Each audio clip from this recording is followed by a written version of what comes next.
할렐루야. 오늘도 하나님 앞에 나와 온라인으로 예배하는 모든 성도님들을 환영하고 축복합니다. 자, 기도함으로 새벽 예배 시작하겠습니다. 하나님 감사합니다. 오늘도 예배 자리로 불러주시고 하나님 앞에 예배 드릴 수 있게 해주심에 감사를 드립니다. 하나님, 오늘 하나님 앞에 드리는 예배가 다른 어떤 곳보다 최고의 자리, 은혜의 시간임을 믿습니다. 하나님께서 하나님을 향한 저의 마음 받아주시고 하나님을 향한 저의 갈급함 받아주셔서 오늘 드려지는 예배가 하나님께서 주신 은혜로만 충만하게 채워지는 은혜의 자리가 되게 하여 주옵소서. 오늘도 은혜 주실 것을 기대하오며 예수님의 이름으로 기도합니다. 아멘.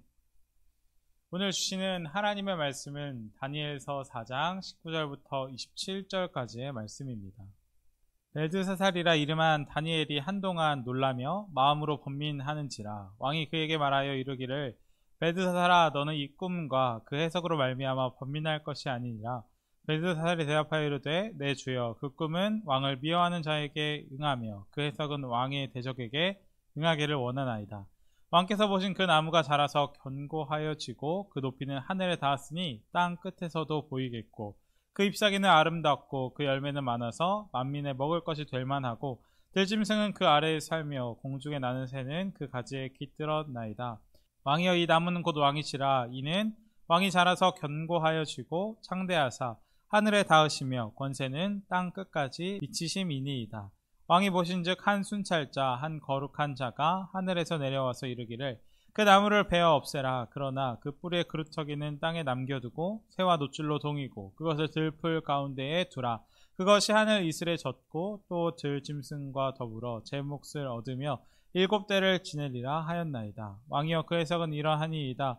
곧 지극히 높으신 이가 명령하신 것이 내 주 왕에게 미칠 것이라. 왕이 사람에게서 쫓겨나서 들짐승과 함께 살며 소처럼 풀을 먹으며 하늘 이슬에 젖을 것이요 이와 같이 7대를 지낼 것이라. 그때에 지극히 높으신 이가 사람의 나라를 다스리시며 자기의 뜻대로 그것을 누구에게든지 주시는 줄을 아시리이다. 또 그들이 그 나무 뿌리에 그루터기를 남겨두라 하였은즉 하나님이 다스리는 줄을 왕이 깨달은 후에야 왕의 나라가 견고하리이다. 그런즉 왕이여 내가 아뢰는 것을 받으시고 공의를 행함으로 죄를 사하고 가난한 자를 긍휼히 여김으로 죄악을 사하소서. 그리하시면 왕의 평안함이 혹시 장구하리이다 하니라. 아멘. 오늘 본문은 느부갓네살 왕의 두 번째 꿈을 다니엘이 해석해 주는 내용입니다. 저번 주에 함께 말씀을 나누었던 대로 다니엘서 4장에서 느부갓네살 왕은 한 꿈을 꾸게 되었고 그 꿈 때문에 번민하고 또 불안하게 되었습니다. 무서울 것이 없어 보였던 고대 군동의 절대 군주였지만 그도 하나님께서 지으신 연약한 피조물에 불과했던 것입니다. 그래서 느부갓네살 왕은 바벨론의 지혜자들을 불러 모았습니다. 그리고 그 꿈을 해몽하라고 명령하였지만 바벨론의 지혜자 어떤 누구도 그 꿈을 해석하지 못하였습니다. 그래서 왕은 다니엘을 불렀고 다니엘에게 자신의 꿈을 상세하게 말했습니다.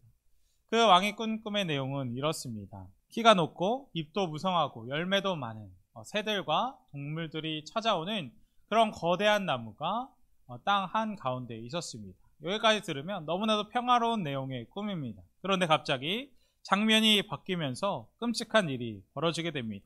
하늘에서 거룩한 한 순찰자가 내려와서 그 거대하고 그 아름다운 나무를 향해 이렇게 명령하는 것입니다. 그 나무를 베고 그 가지를 찢고 그 잎사귀를 떨고 그 열매를 해치고 짐승들로 아래서 떠나게 하고 새들을 그 가지에서 쫓아내라. 나무를 자르고 베어버리라는 것입니다. 그리고 아름다운 잎사귀를 다 떨어뜨려 버리고 그 나무 가지에 있던 모든 동물들도 쫓아내고 새들도 다 쫓아버린 것입니다. 그리고 그것으로 끝난 것이 아닙니다. 그 순찰자는 나무가 베어지고 남은 그루터기와 뿌리를 철과 놋줄로 꽁꽁 묶어 버리라고 명령합니다. 그 나무가 더 이상 자라지 못하도록 해버린 것입니다. 또 그 묶어버린 그루터기가 짐승의 마음을 받아 7대를 지나도록 들에 방치되게 했고 그 그루터기는 들짐승과 같이 보내게 되는 그런 끔찍한 내용의 꿈을 느부갓네살 왕이 꾸게 된 것입니다. 저희가 이 왕의 꿈을 한번 상상해 보았으면 좋겠습니다. 아름다웠던 거대한 나무가 잘리고 나무가 베어지로 끝나는 것이 아니라 남겨진 그루터기를 더 이상 그 나무가 자라지 못하도록 철과 놋줄로 묶었고 또 짐승의 마음을 받아 들짐승과 7대를 지내는 꿈. 그 꿈이 좋은 꿈 같습니까? 아니면 불길한 꿈 같습니까? 저희가 듣기에도 너무나 불길한 꿈처럼 들립니다. 그리고 이것은 다니엘도 마찬가지였던 것 같습니다. 그래서 오늘 본문 말씀을 보니까 왕의 꿈을 듣던 다니엘이 어떻게 합니까? 몹시 놀랐습니다. 그리고 왕의 꿈을 들었던 다니엘도 번민하기 시작했습니다. 왜 번민했습니까? 너무나도 불길한 꿈이었기 때문입니다. 만약 이 꿈의 메시지가 왕이 앞으로 잘 되실 것입니다. 왕이 원하시는 대로 이 바벨론이라는 나라가 굉장히 거대해질 것입니다. 왕의 후손들이 계속해서 바벨론을 다스리게 될 것이라는 해석이었다면 다니엘은 번민하지 않았을 것입니다. 그런데 지금 다니엘이 왕에게 전해야 되는 메시지는 어떤 메시지입니까? 느부갓네살 왕이 심판을 받게 될 것이라는 메시지였던 것입니다. 거대한 나무가 잘리는 것처럼 느부갓네살 왕은 베어지고 잘리고 앞으로 들짐승과 함께하는 짐승의 때가 기다리고 있다는 심판의 메시지였던 것입니다. 그래서 다니엘은 번민하고 놀랄 수밖에 없었습니다. 분명 그 당시 왕은 법이자 국가 자체였습니다. 그 왕에게 말을 잘못했다가는 국가 반역죄로 사형을 당할 수도 있습니다. 따라서 다니엘의 마음이 편하지 않았던 것입니다. 그러나 다니엘은 이런 상황 가운데 어떻게 합니까? 왕에게 이렇게 말합니다. 다니엘이 이르되 내 주여 그 꿈은 왕을 미워하는 자에게 응하며 그 해석은 왕의 대적에게 응하기를 원하나이다. 아멘. 다니엘이 이렇게 말하는 것입니다. 왕이여 이 꿈은 왕에게 이루어질 것이 아니라 왕의 대적에게 이루어졌으면 좋겠다고 지혜롭게 말합니다. 그리고 그 후 왕이 앞으로 하나님의 심판을 받는다는 것을 있는 그대로 다 확실하게 말해주는 것을 오늘 본문을 통해서 보게 됩니다. 제가 만약 다니엘이었다면 그 왕에게, 느부갓네살 왕에게 거짓말을 해줬을 수도 있을 것 같습니다. 심판받을 것이라는 말은 누구도 좋아하는 말이 아닙니다. 그래서 목숨이 왔다 갔다 하는 상황 가운데 왕이여 잘 될 것입니다. 좋은 꿈입니다. 라고 거짓말을 했을 수 있을 것 같습니다. 당장 일어날 일도 아니니까 대충 둘러댈 수도 있었습니다. 그러나 오늘 본문 속에 다니엘은 어떻게 하였습니까? 절대 그렇게 하지 않았습니다. 하나님께서 주신 꿈의 내용을 정확하게 해석하고 왕에게 하나님의 심판이 있을 것이라고 정확하게 말해주는 것을 오늘 본문에서 보게 되는 것입니다. 그리고 이런 모습 속에서 다니엘이 왜 하나님의 사람인지가 정확하게 드러나게 됩니다. 다니엘은 각종 좋은 말로 아첨하는 거짓술사와 거짓 선지자들 사이에서 하나님의 증인으로서 역할을 충실하게 해내고 있는 것입니다. 분명 다니엘은 대세를 따르지 않았습니다. 그리고 눈치를 보지 않았습니다. 하나님께서 알려주신 진리라면 그것이 자기의 목숨에 관계없이 정직하고 정확하게 왕에게 이야기하는 것을 오늘 본문에서 보게 되는 것입니다. 우리에게 다니엘과 같은 모습이 있었으면 좋겠습니다. 우리는 때로 바른 말을 하고 진리를 추구하면 하나님 말씀대로 살아가거나 하나님 말씀을 전하면 굉장히 힘들고 어렵게 융통성이 없는 사람이라는 말을 듣습니다. 세상 다 그래. 그냥 그렇게 적당히 살면 돼 라고 생각합니다. 그러나 성경은 분명 그렇게 이야기하지 않습니다. 잠언 말씀에는 이런 말씀이 있습니다. 진리가 내게서 떠나지 말게 하고 그것을 내 목에 매며 내 마음판에 새기라. 그래야면 내가 하나님과 사람 앞에서 은총과 귀중히 여김을 받으라. 이 말씀은 꼭 다니엘을 향한 말씀 같습니다. 다니엘은 하나님에게 뜻을 정했고 하나님 안에서 진리를 발견했습니다. 하나님과 함께 진리를 평생도록 따랐던 사람입니다. 설령 그것이 왕 앞이라고 할지라도 목숨이 위태로운 그런 상황이라고 할지라도 하나님의 말씀을 정확하게 정했습니다. 그리고 정말 하나님은 그런 다니엘을 존귀하고 귀하게 높이셨습니다. 그리고 이 하나님의 약속은 오늘 우리에게도 동일할 줄 믿습니다. 내가 하나님을 두려워하랴, 사람을 두려워하랴라는 사도 바울의 고백처럼 하나님의 증인으로 살아가는 사람은 하나님의 말씀을 있는 그대로 전해야 할 것입니다. 따라서 우리가 세상 가운데 진리를 말하고 진리를 보여주며 살아갔으면 좋겠습니다.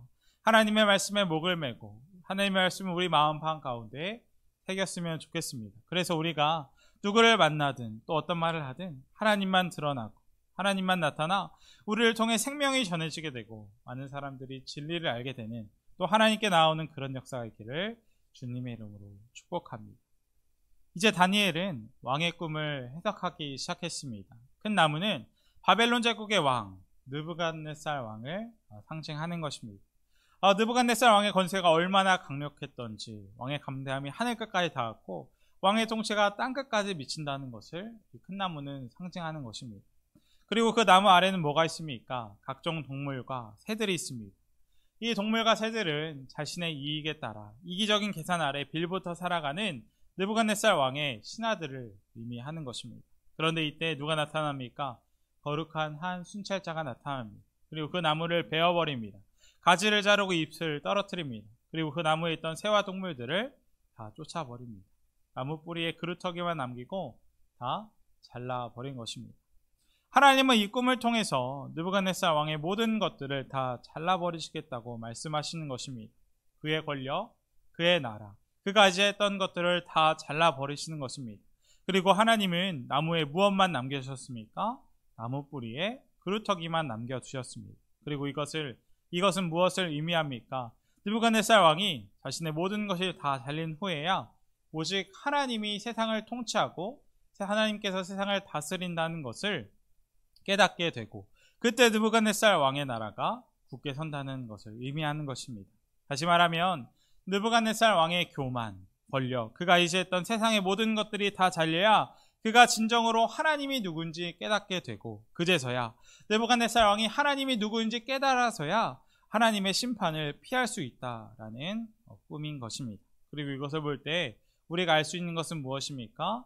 바로 잘려져야 볼 수 있는 것이 있다는 것입니다. 저희 집은 아시다시피 성도님들께서 아시다시피 포도 농사를 짓고 있습니다. 그런데 포도를 재배하고 또 포도 열매가 잘 나게 하려면 해야 되는 여러 가지 작업들이 있는데 그 작업 중 하나가 무엇이냐면 바로 가지치기입니다. 포도 열매가 맛있고 튼실하게 맺히게 하기 위해서는 반드시 절지 작업을 해야 되는 것입니다.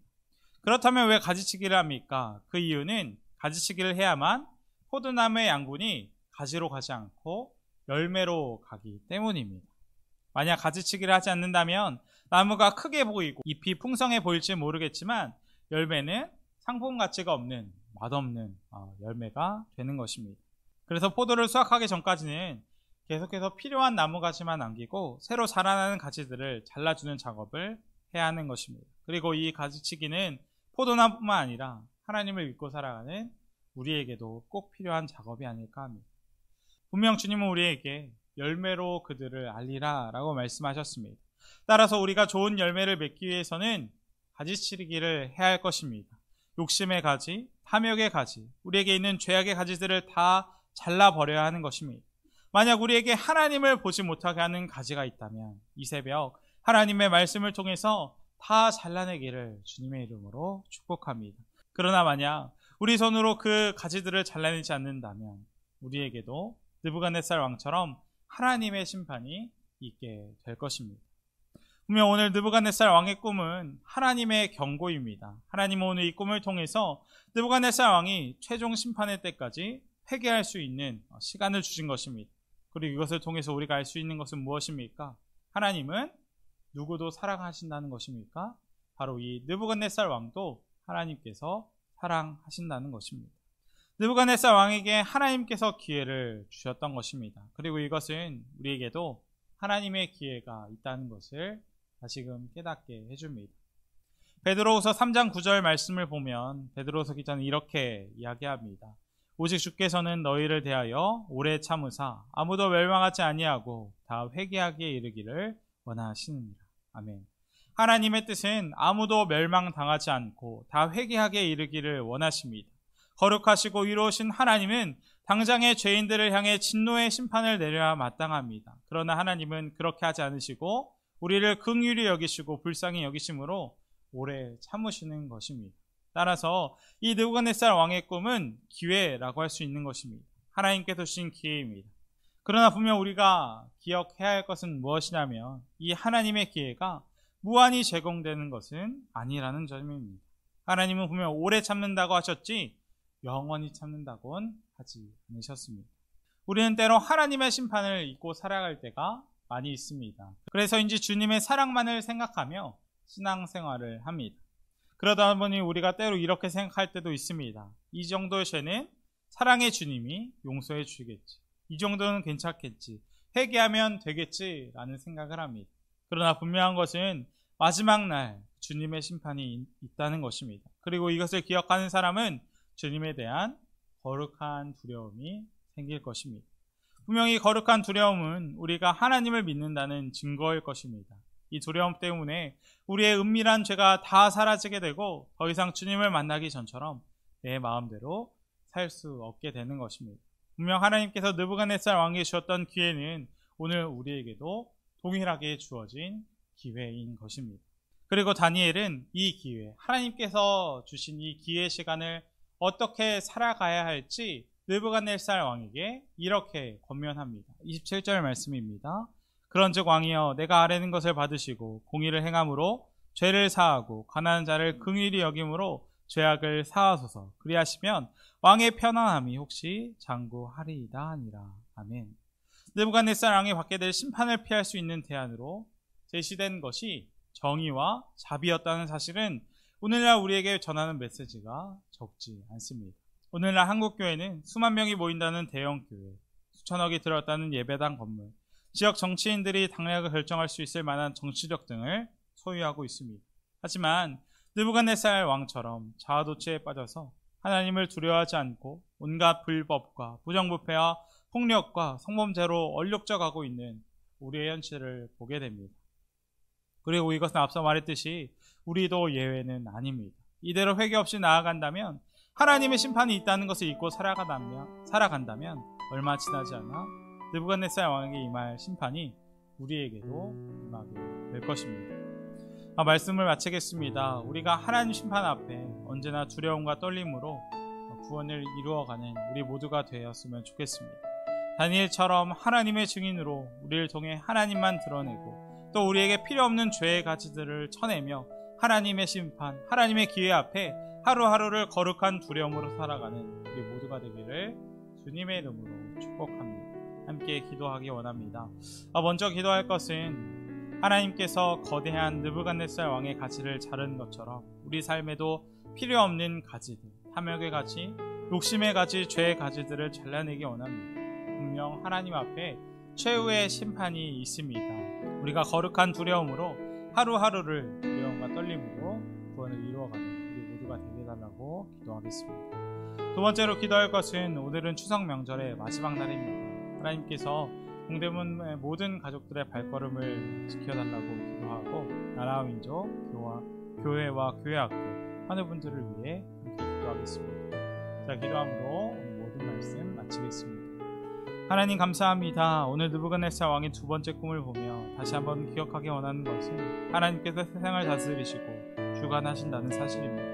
하나님, 저희가 하나님 앞에 느부갓네살 왕처럼 교만하고 죄 가운데 있지 않기를 원합니다. 탐욕의 가지, 욕심의 가지, 죄악의 가지들을 잘라낸 하나님의 심판대 앞에 섰을 때 하나님께 잘했다 칭찬받는 저희 모두가 되게 하여 주옵소서. 특별히 하나님, 오늘은 추석 명절의 마지막 날입니다. 하나님께서 동대문 가족들의 모든 발걸음을 지켜주시고 경제적인 어려움 가운데 있는 성도님들, 영상의 환우분들에게 하나님의 위로와 소망을 허락하여 주옵소서. 또한 하나님 앞에 간절히 기도하는 기도 제목들이 있습니다. 모든 것 아시고 문제보다 더 크신 하나님께서 하나님 앞에 엎드려 기도하는 성도님들의 기도를 들어 응답해 주옵소서. 이 모든 말씀 예수님의 이름으로